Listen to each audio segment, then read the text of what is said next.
Good morning, everybody. It's good to see you. Happy Sunday. It is 11 a.m. Pacific Standard Time. We had the time change last night. I tell you, it didn't help me feel more rested. I think the Neptune-Jupiter conjunction is messing with my sleep. Good morning, Michelle. All right, everybody. Can you see me? Just want to make sure you're all... Oh, viewers are dropping. Hey, Catherine. Hi, Small Wildflowers. Good to see you. Welcome. Welcome to daylight savings time being over. No notification. Maybe it'll be a little delayed. We'll see. Good morning, Jay Sean. Nice to see you. Okay, so today is good morning, Stephen. I want to welcome everybody. My name is Teri Hunter. I'm an intuitive astrologer, and these readings on Sunday morning are based on whole sign Western astrology. I will tell you, the more I study, if I'm doing a personal chart for you, whether it be your natal chart, your transits, I like to do it in Placidus because I do believe that the degrees and the house structure gives us a strong indication of your soul's contract. And to that end, I want to kind of describe, I did a session for a gal this week, and she had very much felt as if her natal chart was sort of this chart of destiny. And I want to offer it this way because I believe there is a soul's intention to the natal chart. I don't believe that anybody can tell you you will or will not have children. You will or you will not marry based on your natal chart. What I believe is if a house seems less than or something, or if there are challenges or aspects, this is a divine mission that you've chosen within your natal chart to evolve, to expand, to be the co-creator. So I very much want to encourage you all to look at the natal chart as sort of this intention, not something that you're tethered to and in many ways feel victimized by. Good morning, Just Call Me C. Good morning, Crystal Cook from New Zealand. Good morning, Jasper from France. I was just doing a session for a gal that's in France this morning. So that was fun. I know the very tense energies. We got an eclipse coming on the 8th. And this is no joke. This eclipse to me is maybe one of the most powerful eclipses I can remember in recent times. I did a separate video on that. I did specific readings so you'll know what house sign. So I'm not necessarily going to address the eclipse that extensively, but I do want to talk about some dynamics for maneuvering. I've done quite a few videos this week, and I want to mention that the idea that the eclipse is creating a T-square to Saturn in Aquarius. So we are having a lot of fixed energy, which in some respects can feel very challenging because we don't want to change our mind. We want other people to change to our will. And with Saturn there feels like this idea of old business coming back around to be redefined. The United States is having an election on the eclipse. There is going to be startling things that happen over the next few months and then within the next week in all sorts of ways. And what I want to say by that is it'll feel startling because we're used to certain structures, and those structures, while they may have been in place for a long time, they may not be serving the evolved version of what we have become as humans. So as you're observing things, because we've got Mercury involved with this eclipse, we've got Venus involved with this eclipse, hovering around the sun in Scorpio. So there may be things that are revealed. There may be challenges to our money, to our feminine body, whether you're male or female, our receptive body. Because we also have the moon and Uranus literally conjunct on this eclipse. And we know Uranus is about rebellion. It's about liberation. It's about, in many ways, individualistic expression. It represents the genius. It also represents a sense of feeling isolated. So as you identify yourself as a free thinker, as a co-creator in your life, there may be this initial feeling of isolation that overcomes, or this feeling of being very far away from your natural self. And so in doing so, I feel like it's important to be aware this week of almost a broader picture of things. Oh, small, our second box of tissue. Oh my goodness, sending lots of love to you. I really feel like I had a lifting of energy this last week. I don't know if you guys remember a few weeks ago, or in one of my videos, I mentioned a new affirmation. I am aligned, I am attracting, I am allowing. And this is obviously aligned to the bigger version of my life, attracting the elements that I need to facilitate that, and then allowing it to come in. And then I added at the very beginning, I am safe. Mars retrograding in Gemini right now is making things very, very aggressive, very angry and resentful. And I want to offer it in such a way that what we're seeing is a frustration building. And as we see the frustration building, I want us all to be aware that we are entitled to our frustration.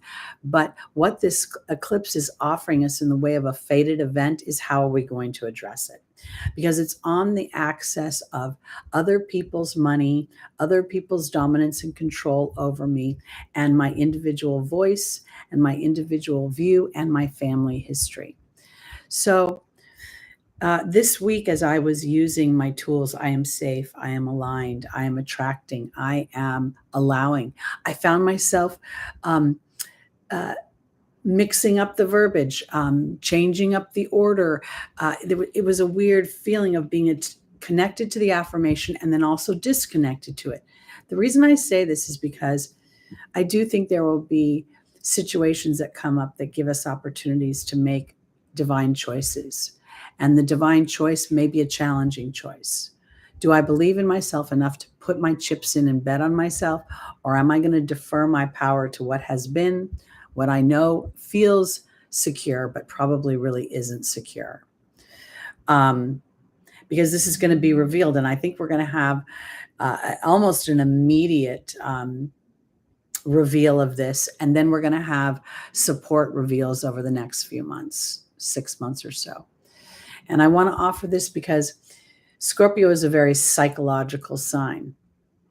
People cannot have dominance and control over us unless on some level our mind is weak and we're afraid of our own ability to create, whether we don't trust ourselves, whether we think we're strong enough, we're bright enough, smart enough, pretty enough, whatever the story is.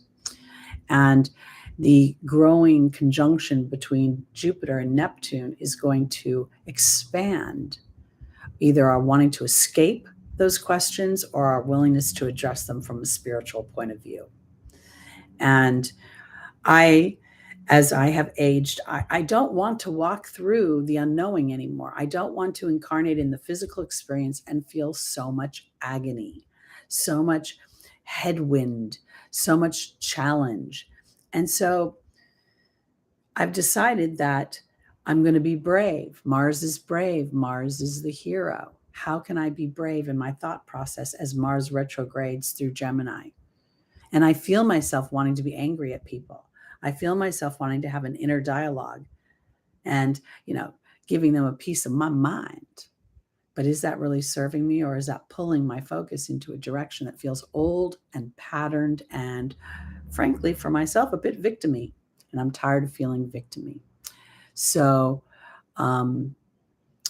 I think that's important to walk through. I'm going to jump into the readings now. I didn't want to talk too much about the transits, only because I've done so many videos this week addressing these things, and they're big. That's why I did separate videos. But more than anything, I feel like, and because what I'm going to do sometime probably tomorrow is another manifestation exercise. Because as we come into a full moon, we assume it's the end of a cycle. but I feel like it's the end of disempowerment. And now let's affirm and let's start to align in broad strokes. So the focus of this new manifestation is I create with ease. My life flows. I am the things that I want come into my existence without my effort.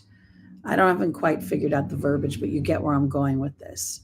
Because I feel like as we as souls inhabiting a human experience start to trust our inner being and start to call forth in broad strokes, because the human will never be able to see but a certain amount of the future with their eyes. And even if you're driving on the road, if you think of it from a spiritual point of view, you can only see so far with your physical eyes. And then you have to put a certain amount of trust in your intuitive body to be able to handle what comes around the corner. All right. So for those of you that haven't been around in a while, or those of you that are new to the Sunday show, I'm going to start with the sign of Scorpio and work my way around the zodiac. My Libra sun has been wanting more and more fairness and harmony. And if I always start at Aries or I always start at Pisces, as I used to do, then the in-between signs don't really get their time to be number one. So Scorpio, you get to be number one. And then as your season ends, we'll go to Sagittarius being number one, etc. All right. All right. Everybody having an okay week? Let me look real quick. I know I always say I'm going to start and then.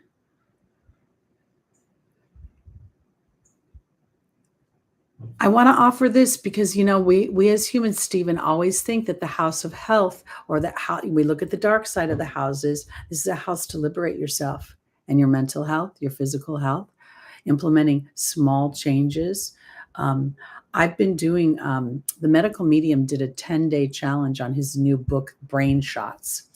And I didn't do the whole challenge by any means, but the first one was releasing negativity from your cellular body. I was like, I'm liking that one. And it has sage and garlic and wheatgrass. And it's just a little shot that you make in your juicer. I've started to implement these things into my being as I become aware of my own personal imbalance and the imbalance of those around me. Because if you're feeling a sense of seclusion or a sense of isolation, this may be spirit keeping you in a holding pattern as the neighborhood starts to lose their mind, as our teammates start to get crazy and cranky. We have to remember Gemini rules almost 100% of our physical experience. I hate to say it that way, but Mercury rules 2 houses, the house of service and the house of everyday activities. Your siblings, you can be getting into arguments with your siblings, your cousins, you know, even your best friends. So feeling a little bit tucked in as we have the time change, maybe this is an opportunity to cocoon a bit. All right, Scorpio. Sorry, I'm such a pain in the butt when it comes to my timestamps. I appreciate you all. Your first card is the King of Wands. Really, Scorpio, this time. Really, really. Now, let me offer this because I want to talk about mastery of something. When we think of the kings, you know, we can think of the physical and mature man. We can think of the fire signs. We can think of passion, creativity, and all the things associated with Mars and the sun and Jupiter. And here I feel as if, and pardon my manicure, it's been a little tight lately, so my manicure has had to suffer. I want to offer it this way. He's holding that wand, not on the step he sits on, but on the solid ground. He's holding it with ease. I feel like for my Scorpios, this is an opportunity to become more nurturing and master your passions. Scorpio was ruled by Mars until like, I think 1930 something was when Pluto was discovered. And so for the majority of astrology's existence, Mars has ruled Scorpio. So I think this is about being brave in your own psychology, about understanding a little bit more about the give and take of passion. And, When we think about, I always think of Scorpio as tall, dark, and handsome. I don't mean this in a negative way, but if the devil was a sign, it would be Scorpio, because it would be sexy and it would be alluring and attractive, and that moth to the flame feeling. And I think that's how Scorpio is. And now I think there's an opportunity for Scorpio to take their power and see how they use it. And if you've disempowered yourself, I think that's an opportunity. And this is not about judgment. This is just a piece of information that allows your soul to make another choice. And that's why I never want you to ever think anything is written in hard, cold stone. It's always going to be a choice. There is nobody else ever going to tell you 100% what's going to happen to you in your life. So let's look and see how the angels, where they want you to nurture yourself, have passion, to see the sparks of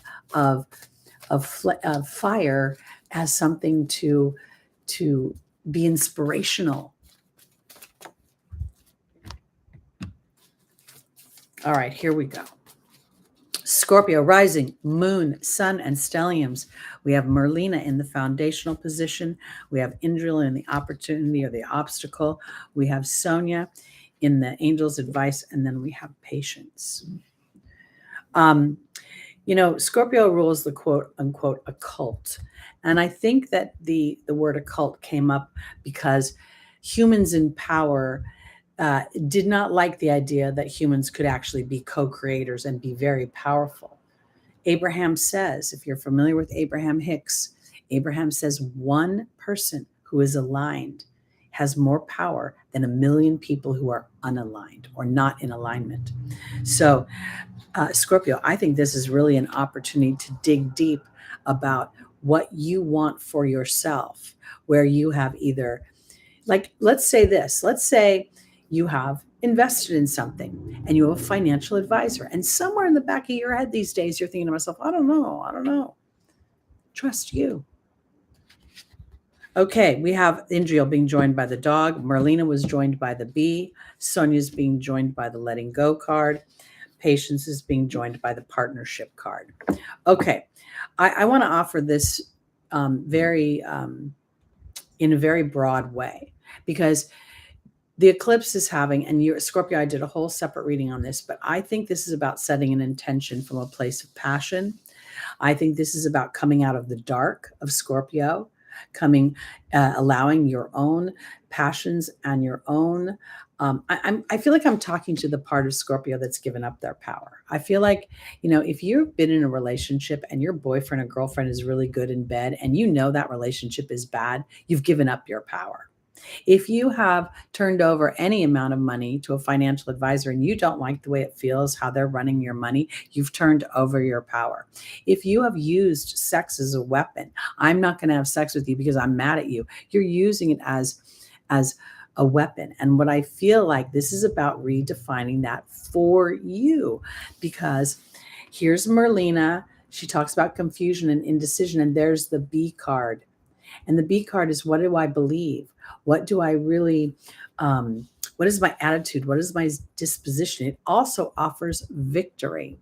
And I feel like this is an opportunity for Scorpio to inspire people with a sense of mastery. The one thing about this particular king is he's considered unattainable. He's looking out into the future. He represents Sagittarius. He's a bit of a traveler.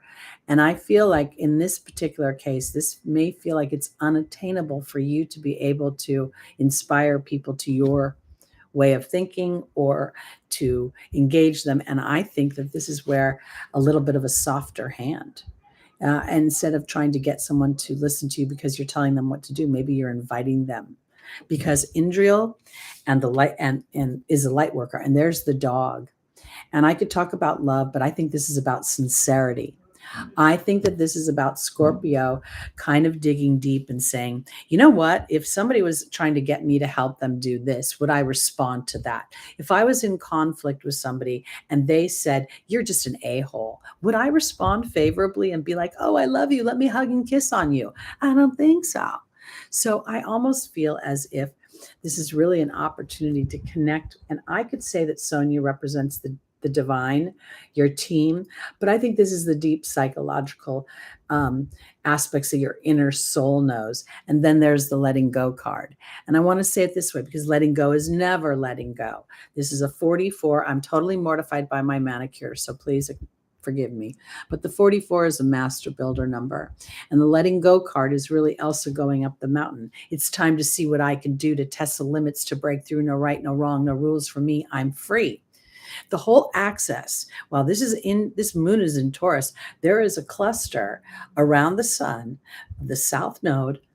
Mercury, I think on the day of the eclipse, Mercury will be at 15 degrees, Venus will be at 20 degrees, and the south node will be at 13 degrees. So I really think that this is about setting an intention to be brave about what is authentic to me and what I am willing to do in order to facilitate my dreams. Because personally, for Teri, I had to be a villain in some people's eyes.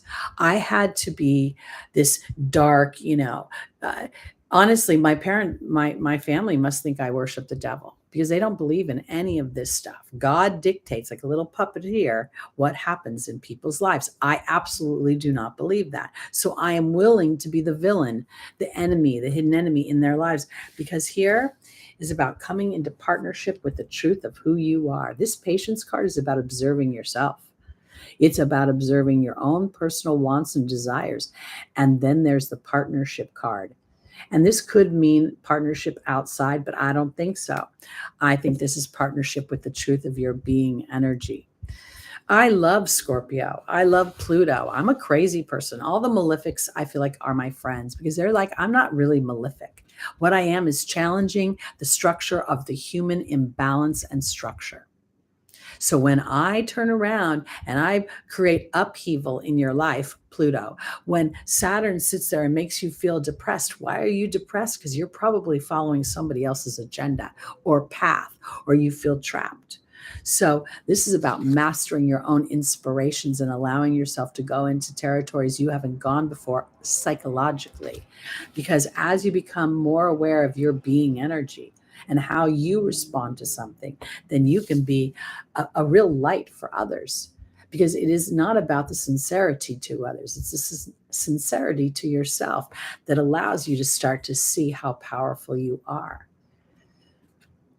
Oftentimes, because this patience card and the partnership card feels very much like, as you come in alignment with yourself and your oversoul, and you start seeing yourself working with the other side as your team, then things start happening magically. And I feel like I want to really emphasize for everybody, but for Scorpio, to start to look at the signs and the omens that are coming up, even though that didn't appear in the reading. I found $2 on the ground this last week. And while $2 doesn't really buy much these days, to me, the idea that it was money, the idea that it was two, is about coming in cooperation with my viewpoint about my resources and how easy it is for me to receive them. Then I got a call from somebody who's literally booking me out in February of 2023. And I was like, are you kidding me? Okay. All right, there we go. So as I started to pay attention to the signs and the omens, and then I paid attention to my being energy, and I went into those broad verbiage. Everything comes to me easily. Money's flowing to me. I literally started to imagine money on a conveyor belt, like Lucy and Ethel with those candies. I don't know if you remember that scene. And I could see almost like cartoon dollar bills coming down this conveyor belt and falling into a big bin. And as I started to become more clear, I felt more abundant. And then that felt like it was becoming more palatable to the universe in order to bring those things to me. So Scorpio, I think this is about mastering your passion. I think this is about allowing yourself to dig deep where you've given your power up, where you think you haven't. And so you're going to have a real kind of come to yourself moment and say, you know what? Maybe I was giving up my power more than I realized. And as you realize that, I think what you'll start to see is this eclipse will bring that illumination, and then a whole new beginning of empowerment starts. I can't help but think about Chip and Joanna Gaines, because, Chip is a Scorpio, Joanna is an Aries, as I recall. I don't know their charts off the top of my head. And Chip has a South Node going through his sun sign, to say the least. And during this time, they've become millionaires. They've started their own network. They have their fingers all over the place. She's got a paint line. They've got this magnolia, all of this. And I think it's because on some level in Chip's contract, the South Node was saying, I get to be egoless in my wife's power, in my wife's influence, in who she is. So we have to dig deep a little bit and look a little bit underneath the surface. Okay, a lot underneath the surface to our real motivations. Okay, let's go on to Sagittarius.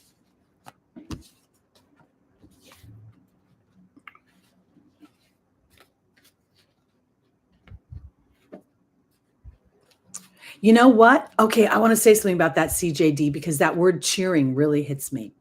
You know what? I've had a realization of that too. People who pretended to be in my corner and they weren't. A lot of things showing up lately. And the minute I thought that, Spirit said to me, cheerleaders aren't in the game. The athletes, the warriors are in the game. So if someone's cheering you on, that's great. But do you really need them to cheer you on? Because what we get to have is strong teammates. Cheerleaders have nothing really at stake. They just stand at the end and jump up and down when something good happens. I want someone who jumps up and down when something bad happens and go, wow, look at how powerful you are. So let's go to Sagittarius. And here's the Wheel of Fortune. Now, the Wheel of Fortune is an interesting card because it depicts upon it everything you need. Everything that is provided for you. And now the Sphinx is about mastering your mind so that you can stay on top of things. I got to tell you, I've been really, really good with the no dairy, and it's made a huge difference in my body. Okay, Sagittarius, let's look and see what Spirit wants you to know. Oftentimes what we don't realize is the eagle is another totem of the Scorpio energy. And I knew that somewhere. I'd learned that way, way back when, but I had forgotten it. And as it came back to the forefront of my mind, it made me realize that this is a very, very spiritual sign. And Pluto's job is to break up the human imbalance and the disempowerment of it. And so here, Sagittarius, with this dynamic, this Wheel of Fortune is giving me an opportunity to think, and we'll see here in definition, if by connecting with a bigger version of yourself, by pulling yourself up like the eagle and having what they call integrity for your own vision, if there isn't something coming your way. The Wheel of Fortune is also very interesting because when you look at the card and you look at the corners, all the animals have white books and the human has a yellow book.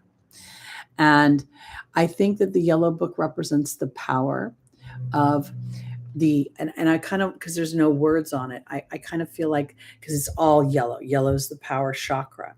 So this is about, what do I think? What do I read? What do I write? And am I giving myself wings? Each one of these creatures has wings. So there is potential to fly. We see the lion. We see the goat.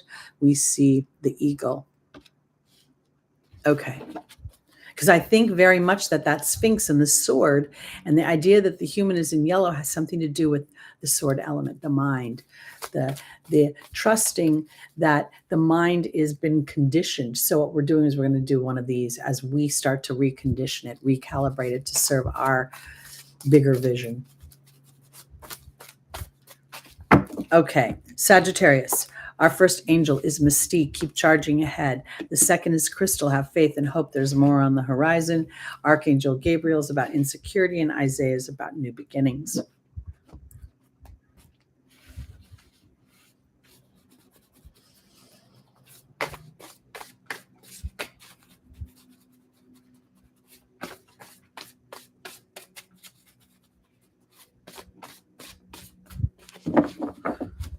Okay, Mystique is being joined by the Truth card.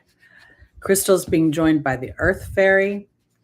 Archangel Gabriel is being joined by the Focus card. And Isaiah is being joined by the Horse again. Interesting. I say again because Mystique is a horse.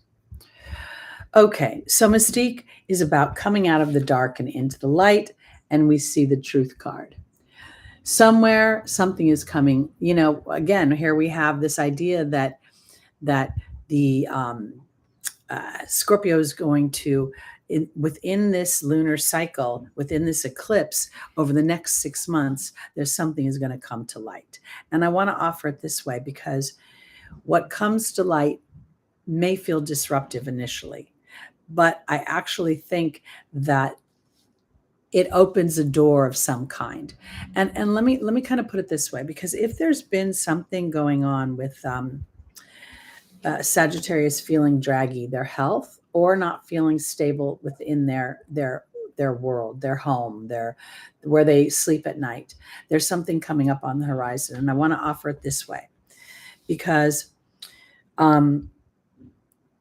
with Mercury involved in this this eclipse, I feel as if I have to have a discerning way of thinking. You guys who've been with me for a while know that Lucky had a rash last year. And while I don't talk about it as much, he has had it for the longest time. And there was at one point, someone's like, you need to take him to the vet, da, da, da, da, da, da, da. And I did not do that. Some people may have thought I was being irresponsible, but I had one more trick up my sleeve, and that was one more natural remedy. When I started to implement the natural remedy and give it, we are almost done. We have, like, the smell is gone. We are cuckoo for Cocoa Puffs in a good place, because I feel as if Sagittarius, being connected to the angelic realm, really gets to look deep into the truth of where you're actually potentially listening to somebody else and it doesn't resonate. It doesn't feel right. I mean, it feels sort of right, but it doesn't feel completely right. And you have to give yourself a moment to allow the universe to bring something into your environment, into an inspired idea. Because if indeed, we got monkeypox, we got, the different variations of COVID, we've got a lot of scary, a lot of alarming information coming to us. And the Earth Fairy represents physical health, and Crystal is saying have faith and hope. Then we have Archangel Gabriel about insecurity and focus. Now, if you've been worried about something, it's not asking yourself to change on a dime. It's, again, going into those big strokes. My body knows what to do to course correct. My oversoul is holding space for me to feel solid in this earthly experience and begin to thrive in ways I never knew I could. Because Archangel Gabriel talks about the self-talk a little bit. That's sort of the ghost of Christmas past that says you don't deserve, you don't win, you're just what is it, Catholics? The minute you're born, you're a sinner? It's ridiculous. No offense if you're Catholic, okay? But I think that's ridiculous, because this little bit of trusting a bigger picture of the universe to bring something into your sphere that you didn't know, and your willingness to start to just call forth the experience, you know what? I'm willing to, if I get inspired about this, I'm going to follow that direction. And for some reason, I don't know why, I think that this, maybe it's Stephen, were you not feeling well? Did you have a cold or something? Because when Isaiah is talking about giving birth to new ideas and new situations, I actually feel like the horse is talking about spirit and delegating part of that to spirit. A lot of spiritual meditations, especially if they're focused on the body, will allow for the body to, it has its own brain on some level. It knows what to do when an invader has showed up. And part of what we get to do in cooperation is to be aware of what we're putting in our system. So if you've not been feeling well, don't eat McDonald's for a week, Try making a salad. I don't know. Try making something at home. Make a hamburger at home instead. I feel like there's something about, think about Taurus rules food. Taurus rules our sense of comfort, our sense of beauty, it rules all these kind of creature comforts, is the way I want to put it.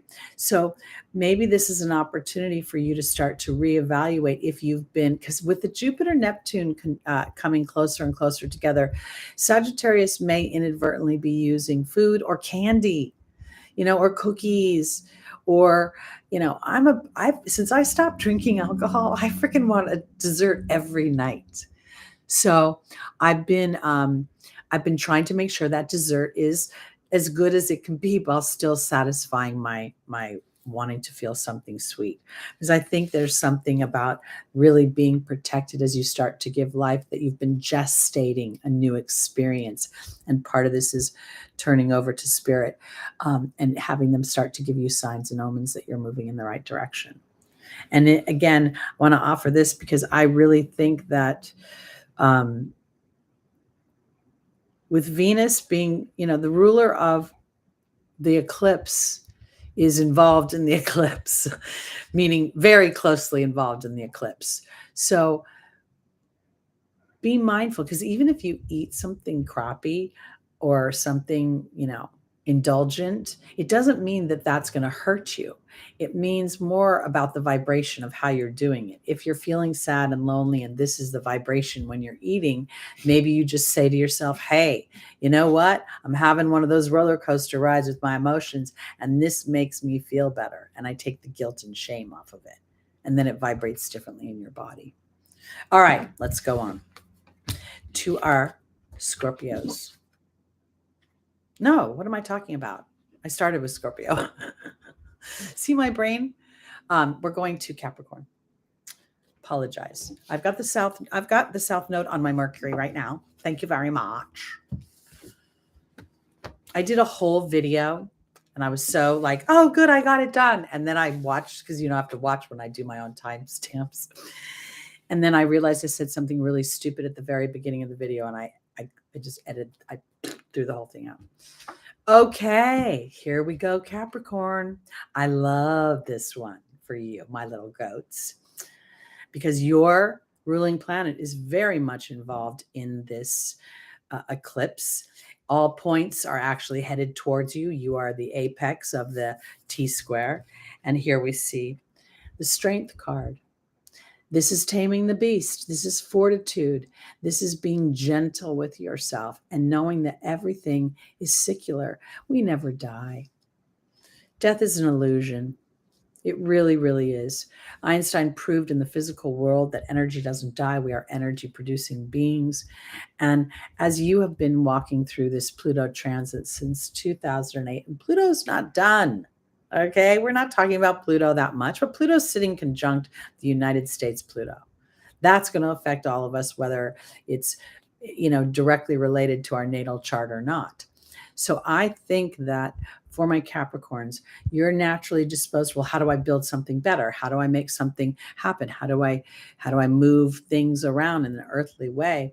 And I think that this is a moment, because when we look at the maiden here, we see her her waist is being, she's got that, I don't know what to call it. It's not a wreath. It's like a belt of abundance. And I feel as if this is a time to be very, very gentle with oneself.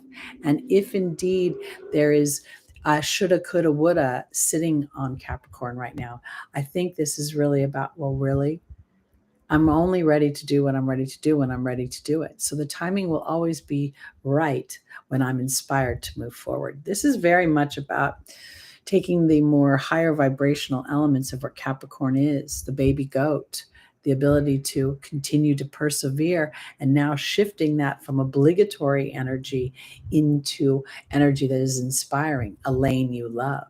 So good to see Betty Nugs in the house today. All right, let's go on to our reading.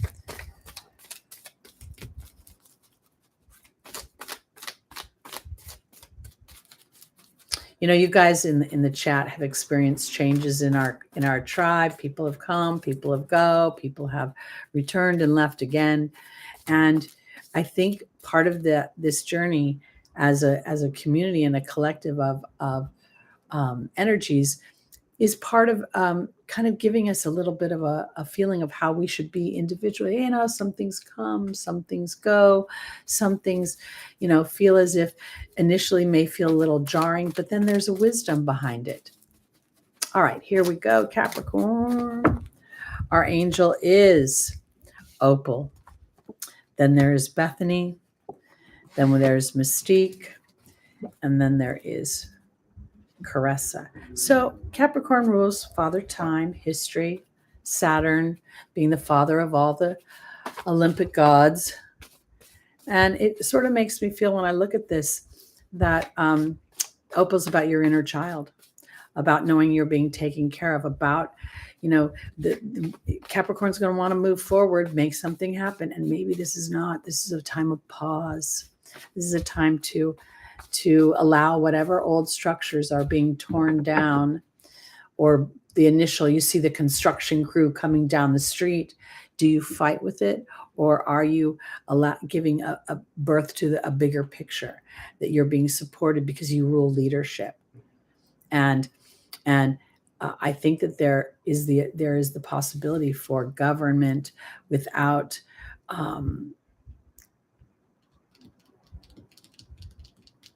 dominance or power attached to it. I guess the way I want to put it. I feel like there's a way to govern the people, by the people, for the people. And I think we're walking through a bit of that. And now we're going to do this individually for you, meaning thinking of God, the angels, source energy, divine, the divineness of the universe is supporting me, because this is about taking care of you. Opal's being joined by the truth card. Bethany's being joined by the historic bird. Mystique is being joined by the cat, and Caressa's being joined by the cow. I've been really excited for Capricorn because, I've been kind of wanting you to adopt the baby goat idea, to have a little bit more fun. This is never about ignoring your obligations or your responsibilities as much as it's putting yourself and your fun in a place of importance in your life. And I think that there are things, Opal talks about God watching over your children, and then we see the truth card. And I think this is your inner child. And I think you're starting to become aware that there's a bigger picture of things, and that you don't have to be the one always taking care of things. Because here is Bethany about self-care, and then there's the historic Baird. And I think you're starting to write a new story. If I'm going to be of service to others, if I'm going to live in some sort of obligation, am I not more effectual when that quote unquote obligation is focused on my wants and desires, so that I can show, people can experience me not only being kind of, determined and maybe a little bit, Capricorn's on easy energy, not always, because there's this very strong pull to make things happen in the material world and for others to witness that. And now when you think about allowing your own hopes and desires to be of a priority, then you really are being of service, because we have the cat and we have Mystique. And the cat talks about healthy boundaries and independence. And there is Mystique saying to keep charging ahead. I think that this is about being gentle with yourself as you put your priorities first. Let's say you're a person, let's say you're a waiter in a restaurant or a waitress, and I need to make money. And then you've got plans to go to the beach one day, and somebody calls you up and says, will you work for me? And your rent is due. And you think to yourself, damn, I shouldn't go to the beach. I should go make that money. I need an extra $500. Don't go to work. Go to the beach. Sounds crazy, but if you give in, I need that day at the beach. I need the healing energy of Mother Ocean and of the sun. Because Caressa says you're at the end of a life cycle, and then we have abundance, receiving.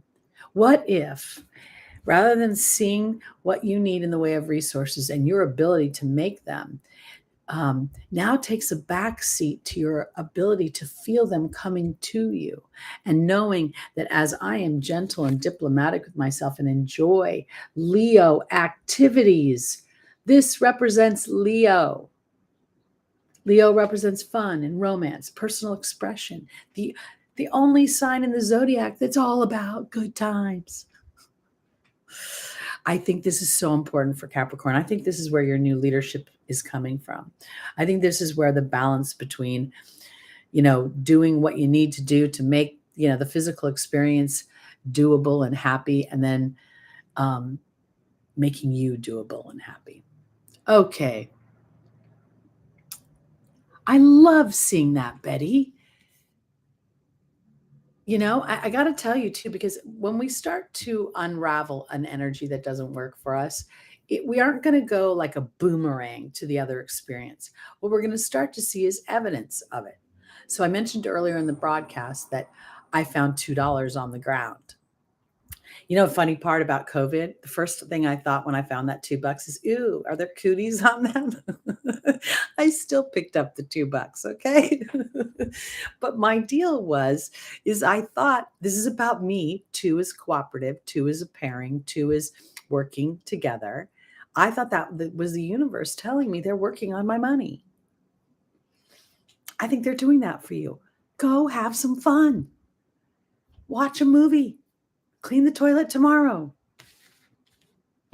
You'd be surprised what can happen. Because as you start to unravel, you'll start to see the little signs and omens. You keep following them, and then the momentum of this enjoyment and this abundance and being able to still have this structure that you enjoy. Hey, Lucy Rose, good to see you. Okay. I know I'm kind of funny. The little subtle changes that this last year has made for us. You know, I was standing, I don't drive anymore because I just don't. But I was walking back from the market and I saw this girl and she was pushing the button on the light with her foot. And I thought, that happened occasionally before all this nonsense. But now, even when we're doing this and we're doing this, and we're doing this, it's just kind of funny to me. It's kind of it just strikes me as kind of ludicrous. Okay, here we go. We are going on to our Aquarius's rising moon, sun, and stelliums. Oh, look at this card, the Six of Cups. This is one of my favorite cards of the tarot deck because there's a childlike innocence attached to this. Every single one of the cups has a blossoming flower in it. And then we see this guy in the background walking away. And I kind of feel like that's the grown-up, the realistic and practical person. We're getting some distance from that as we start to know that the universe provides everything we need. And this idea that,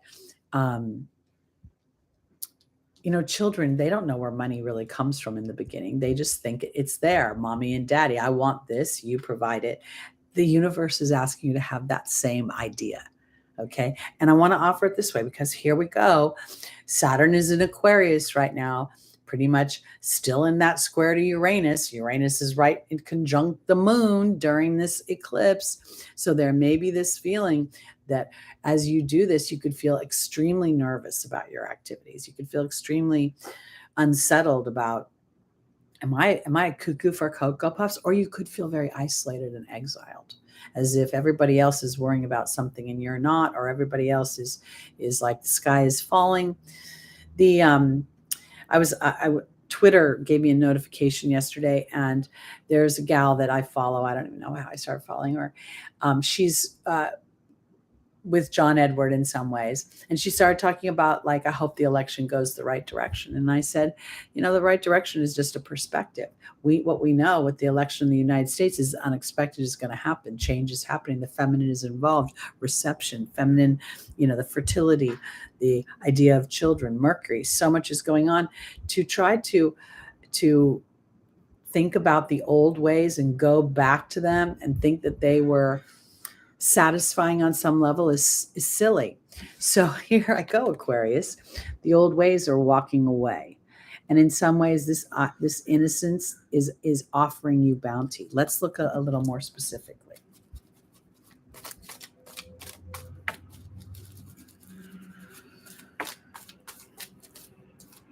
Okay. Our first angel for Aquarius is Yvonne. The second is Azure. The third is Adriana, and the final is Rosetta.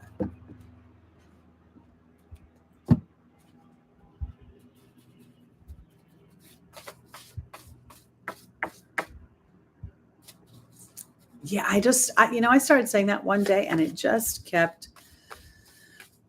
makes sense. And I don't know if anybody even gets the reference. Okay. Yvonne is with the forgiveness card. Azure, Aquarius, is with the truth card. Indriel is with the deer. And Rosetta is with the Baird. Okay. So this is what I want to say, because everything about this particular reading feels as if there is a moment for Aquarius. You're a fixed sign. This is a fixed eclipse in every possible way. So when things change, they're going to feel a little bit like a crack. Um, it feels arduous. I remember this movie years ago with Michael J. Fox when he played a werewolf. And I remember as they showed his face morphing into the werewolf, it felt like some ripping away of something. This is how this feels a little bit to me. So I want to offer it this way, because Yvonne is about vulnerability for me. And then we have the forgiveness card. And that to me is like, there's something is going to come into play that makes sense to me. And the vulnerability I have is to trust a bigger picture, being a forward thinker, being an innovator, and yet at the same time having this feeling of anxiety, because Aquarius rules the nervous system. And I want to offer it this way, because if you're feeling anxious at all, I think this is an opportunity to ask yourself a deeper question. Am I following my own personal agenda, or am I being directed by someone else's agenda? Because I'm tired of feeling exiled or somehow outside the ring, somehow not completely connected. Because the forgiveness card is all about something making sense to me after I've gone through a difficult period of time. And this is the vulnerability of sitting in that place of the unknown. Because in the opportunity, the obstacle, the truth is coming. And Azure says that you're flying high right now. Don't descend. Nope. She's saying your desired outcome will happen in the near future. I'm sorry, I mixed up the angels. Don't try to force it. And there's the truth card. So where I'm going with this is holding a sense of innocence about what it is that you want to experience, and knowing that each one of those cups has the ability to blossom, has the ability to bear fruit, to bear flower. And your job in some ways is to allow for the baton pass, for the, I put an intention out to the world. I've been working on something. And now it isn't about me continuing to drive forward, but maybe sitting back. Now let's look and see what Saturn has to say in Aquarius. Saturn slows things down. Saturn feels repressive sometimes. Maybe that's actually working for you, because there's the possibility that you're waiting for something to be revealed. Yes, indeed. Because Adriana is leading you. She is leading you to what you would like to, your desires, what's coming here. And I think that guy in the background walking away is a sense of adulthood, a sense of something about, almost feels like a structure that feels so man-made that it really doesn't serve the cups blossoming. Again, the Six of Cups is the only cup card that has all the cups filled with something that feels nice and warm and fuzzy, and that we enjoy. It smells good, it looks good. So here's a time of being gentle and diplomatic with yourself as your fears are stoked a little bit, as you may have that sense of when a big shift is coming and we're unsure of what the next step is, it's natural to feel a bit of anxiety, because Rosetta is about parenting, teaching, working with others. But I think, again, this is your inner child, and this is an opportunity to rewrite a story. And when I talk about rewriting it, this is where I go back to Yvonne and the reconciliation. When I think about my parental experience, when I think about my family experience, look, I don't want to pat anybody on the back and say, oh, thank you for ignoring me. Thank you for treating me like I don't matter. Thank you for all my issues. I'm not going to do that. But what I can do is go, thank you for inspiring me not to be like that. And that's all you get. And now I'm going to start to rewrite what's important to me. I've had a lot of, you guys all know that there are certain people that have disappeared, and it really shook me. One person in particular really, triggered my abandonment issues, triggered my value, triggered so many other things. And then we had some other incident happen. And, I had to really step back and go, maybe not my thing. Because that, again, might be something that's going on here for you. Aquarius, this may not have anything to do with you. And as you go through this experience that is giving you a reconciliation, this lunar eclipse is a full cycle. Something's coming to bear. Something's coming up. And I think it has an opportunity to give you Bounty versus the boot. Welcome, Jazzy J, the Tarot Mage Game Cat. That's a name. Okay. I want also to very much sort of give you this divine disruption as a phrase. And when you're walking through this next week, as the energies get very heightened, inflamed, I want you to ask yourself, is Spirit bringing some sort of divine disruption that then expands my story, that then starts to be the enchantment of storytelling? The Baird, I often refer to it as historic history, right? Of it's kind of Saturnian to me, but it's also the enchantment of storytelling. There's music and poetry involved here. And that's what I think is going to happen for my Aquariuses. We see the innocence of a child here. We see vulnerability here. We see your outcome happening here. And we see you being led. So this is almost a moment to really relax. If you're looking for a change in your life, if you're wanting a new job, you're wanting to bring children into the world, if you're wanting to meet the man of your dreams or the woman of your dreams or the partner of your dreams, then this is an opportunity to understand that the human is predisposed to work. And this is not about work. It's about receiving. Okay, I've done my job. Now the universe is moving things around and I'm just going to go enjoy myself, take a nap, have fun, take a bath, all those kind of things. I sometimes, this is going to sound a little crude, but I sometimes tease my girls. And when they're all waiting for their partners, and usually they come looking for a man, there's been the other, but I laugh. I tease them. I'm like, look, you know what? This is the time when you can actually fart in your house and not worry about who's listening or who smells it. So just to have a good time and relax. Because what I do think is that this eclipse is going to blow out some energy that may stink. So we can bring fresh air and the aroma of these beautiful flowers into your life. Aquarius. All right, let's go on to our Pisces, rising, moon, sun, and stelliums. Let's look at your card. This is the Eight of Pentacles. It's all about the detail. All about the detail. We've got the first draft done. We've got a certain amount of work done. Now we go into fine-tuning things. Let's see where we're going to fine-tune things. Okay.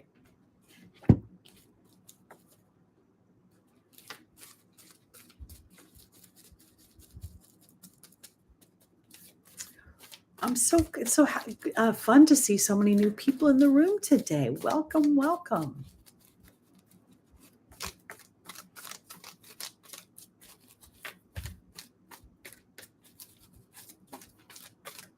All right, Pisces, let's see where Spirit wants you to look at the details of what you're bringing into the earthly experience.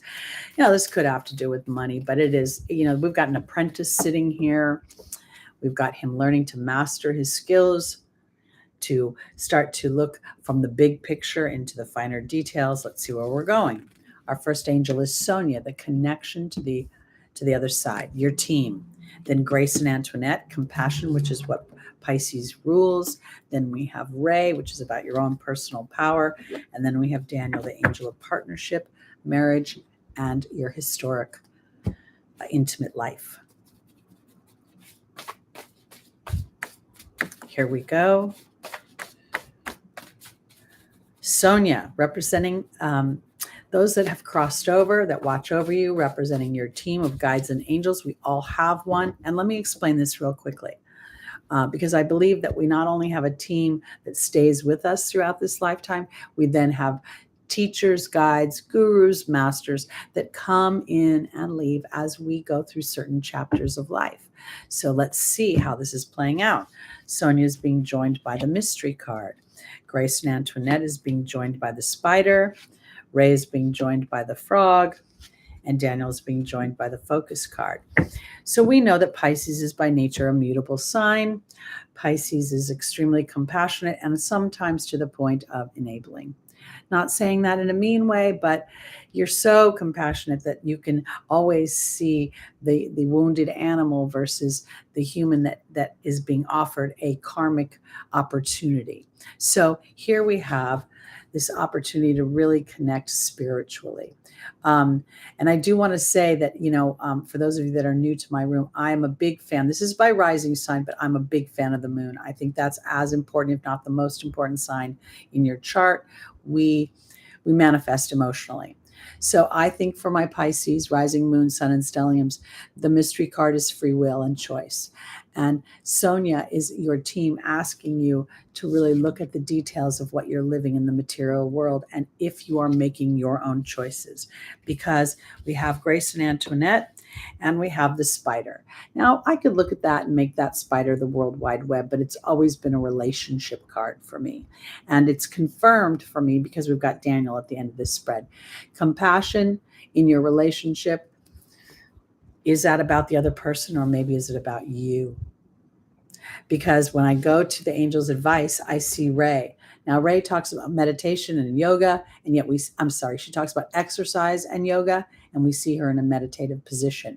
We see the yellow stripe on her third eye, indicating her connection to spirit is where her power lies. We see the green stripe and the blue stripe adjacent to that yellow stripe, all your heart and your voice. And there's the ability to jump ship, meaning this is about cleaning your emotional house. This is about this full moon eclipse being an opportunity for you to actually start to see your power and how important that is for the balance of your relationship, not just for you, but for the other person as well. Because Daniel is the angel of marriage, and there's the focus card. And Daniel, more times than not, represents our history in relationships and how quickly that history is imprinted upon us. We can we go back to high school. My very first boyfriend dumped me. Well, of course he's going to dump you because you were 13, 14, 15, 16, 17, 18, 19, 20, 21, 22, 23, 24. My whole point is this. I believe for my Pisces right now, connection to spirit. Jupiter and Neptune, they are your ruling planets. They are the last degrees of, or the later degrees of Pisces right now. This is about mastering your skills, honing your intuitive gifts, spending time in meditation and communion with spirit about what is most authentic. Fine details about your life. So let me say this. Fine details for me would be something like, honestly, the toilet seat. People, I literally have this weird thing about putting the whole lid down. I live in a small apartment. Dr. Oz stuck it in my head that the spray from the toilet goes 20 feet. And if it goes 20 feet, it's going a lot of places in my apartment. So if you care about me and you put the toilet seat down, I see that and I honor that. And it makes me feel loved. This is what I'm talking about, the weird details of Pisces life, because this is your opportunity and or your obstacle, is to actually have compassion for yourself in relationships and start to assert yourself about what your needs are in relationships as well. And to see that as you give yourself permission to focus on what it can be versus what it has been, then you get an opportunity to shift the energy. I would venture to say something's going to come up that may be disruptive in some respects. It may feel like it's a little bit of a yank on you, may feel like a little bit like it might be pulling you or holding you back. But at the same time, I think it gives you an opportunity to focus more clearly about what you really need versus then jumping forward in too broad of a picture.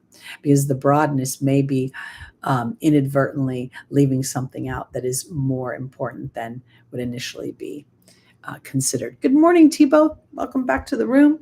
Going on to our Aries, rising moon, sun, and stelliums.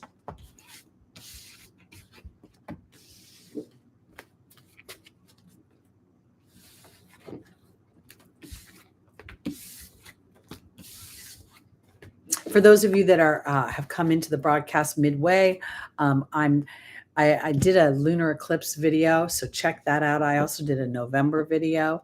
So I've kind of covered what I think are the big aspects, and then we're going to obviously look each week for a little bit more detail. But I think that eclipse video, there's readings for each sign.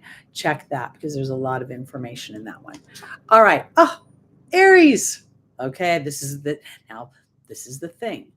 Aries, Nine of Cups, personal satisfaction.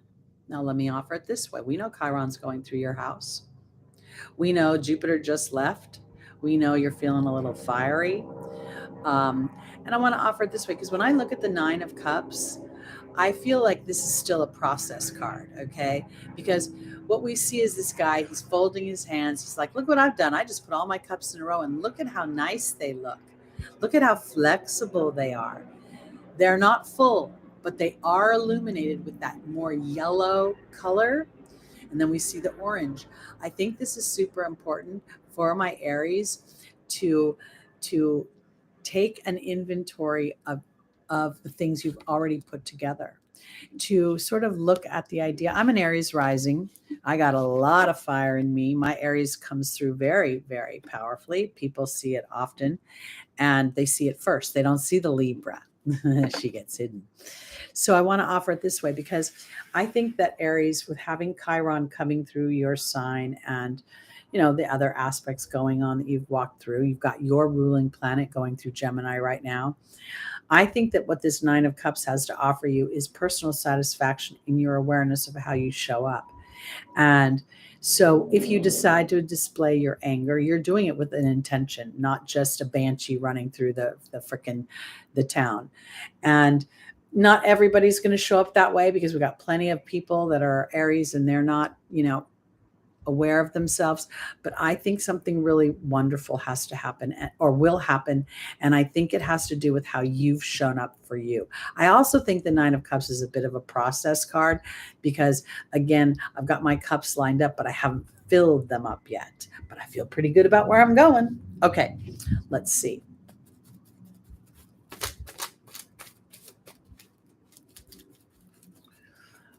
Oh, that's, yeah, because I started to think that even in the military, when I listen to other astrologers talk about Aries, they always say the god of war, and the way they say it infers, like, honestly, like conquistadors and conquerors and invaders. They don't ever make me feel like that military status is a hero, and it is. It's such a shame. It really bugs me, actually. But I choose not to look at the things that bug me and look at my opportunities. And my opportunity is to rewrite the Aries energy, to rewrite Pluto, to rewrite Saturn. I'm not going to throw them under the bus. They have a meaning. They have a purpose. And the human wants to stay right where it is most of the time, even if it isn't working for them. And that's where these planets come in. All right. Aries. Our first angel is Azure. Your desired outcome will happen in the near future. Caressa, you're at the end of a life cycle. New happiness awaits you. Vanessa is about faith over fear. And Athena is about asserting yourself. Okay, this is like, all right, my Aries rising is, and if you're late born Aries, sun, moon, whatever, if you have a stellium, you've had Pluto squaring you. So Pluto's been demanding you get more authentic with how you show up. And sometimes in our frustration, we just want to overpower and smush what is out of alignment. That doesn't work. We have to inspire people. And that's where I think we're going with this. Azure is talking about, Azure is being joined by the burden card. Caressa is being joined by the dog. Vanessa is being joined by the Grail Knight. And Athena is being joined by the movement card. Okay, so this is what I want to say. With the burden card joining Azure, this is about you feeling that you're shifting. Chiron is going through your house, and Chiron is a little bit of a challenge because Chiron represents the wound. And again, the human focuses on the wound. But Chiron was a philosopher. He was the wisest of the centaurs. He was a teacher. He was a healer. He was so many beautiful things for those around him. His challenge was finding solace and peace of mind with his own wounds, his own abandonment by his parents. So what I think is that for a long time, Aries, you may have been, viewed in one particular way, or people saw you in a certain way, or you were used to defining yourself in a certain way. And now you're being aware that I want to be an inspirer versus just being a blunt and aggressive. And I'm just using that as an example, because Mercury is involved in this eclipse. Mercury is how I speak, what I teach others about me. Now, so you may be, because you are naturally anxious, you may be wanting people to like grab onto the new you. Look me, I've done all this stuff. I'm so cool. I'm so excited. Look, look, look. Give it a minute. Because here in the opportunity, the obstacle is Caressa saying that you are at the end of a life cycle, that new happiness awaits you.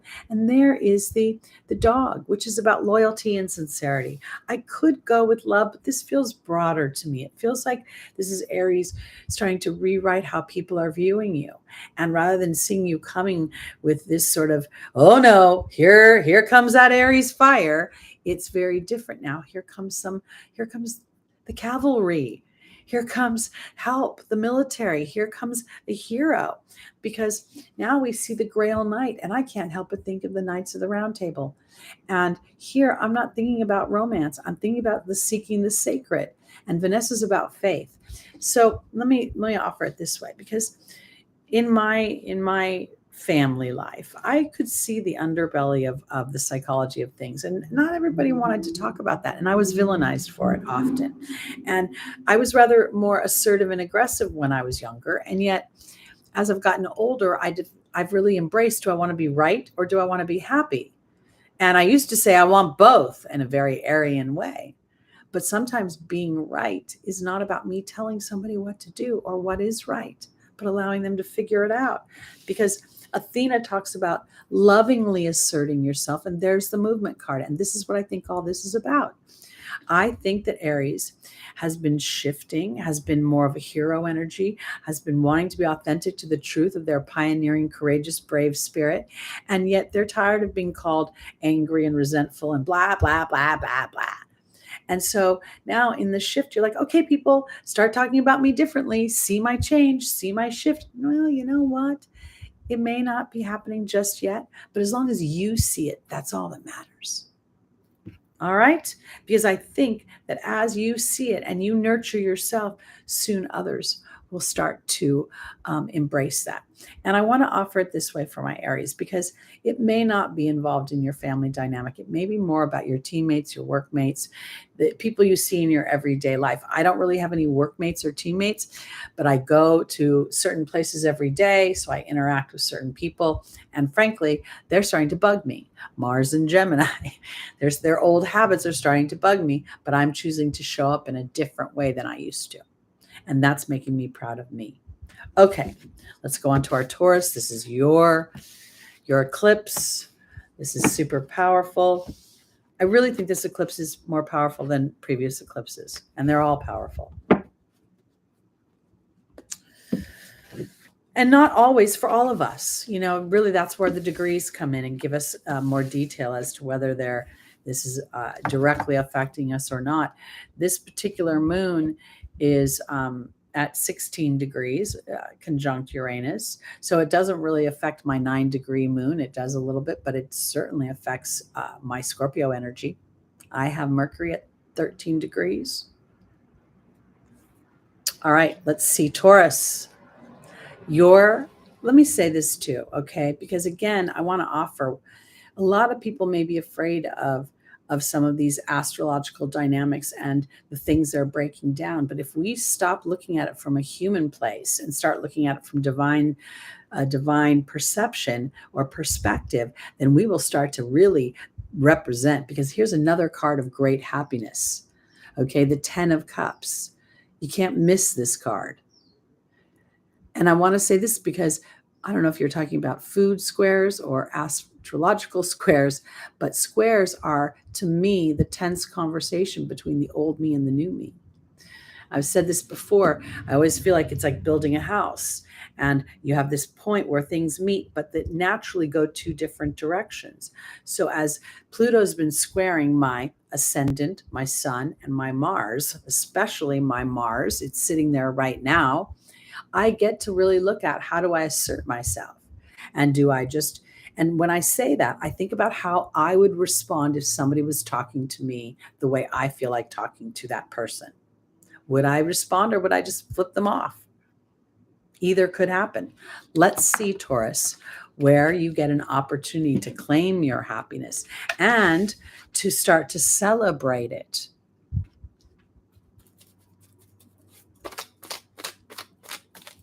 Kids are dancing, the parents have their hands up.